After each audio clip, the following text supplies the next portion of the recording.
കുടുംബങ്ങളിൽ അമ്മമാർക്ക് തൻ്റെ മക്കളിൽ ചില ആൾക്കാരോട് ഒരു പ്രത്യേക സ്നേഹമായിരിക്കും. ഇത് അമ്മമാര് മക്കളോട് ചെയ്യുന്ന ഏറ്റവും വലിയ തെറ്റാണത്. മക്കളുടെ പുരോഗതി ആഗ്രഹിക്കുന്ന ഒരമ്മയും ഇത്തരമൊരു തെറ്റ് ചെയ്യരുത്.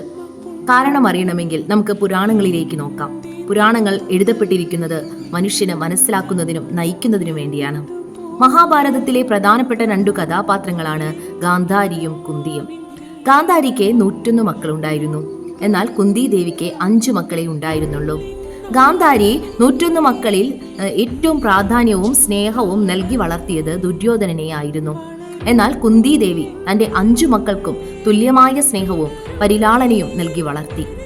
എന്നാൽ അവസാനം മക്കൾ വളർന്നു വലുതായപ്പോൾ ഗാന്ധാരിക്ക് അവസാന കാലത്ത് തൻ്റെ മക്കളുടെ അധപതനവും അവരുടെ തകർച്ചയും കാണേണ്ടി വന്നു.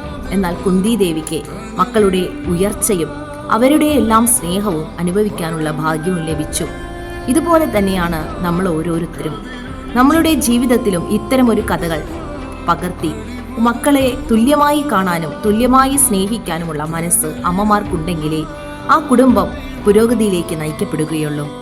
മക്കളുടെ എല്ലാവരുടെയും സ്നേഹം കിട്ടി മരിക്കാനുള്ള ഒരു ഭാഗ്യം അമ്മമാർക്കും ലഭിക്കും.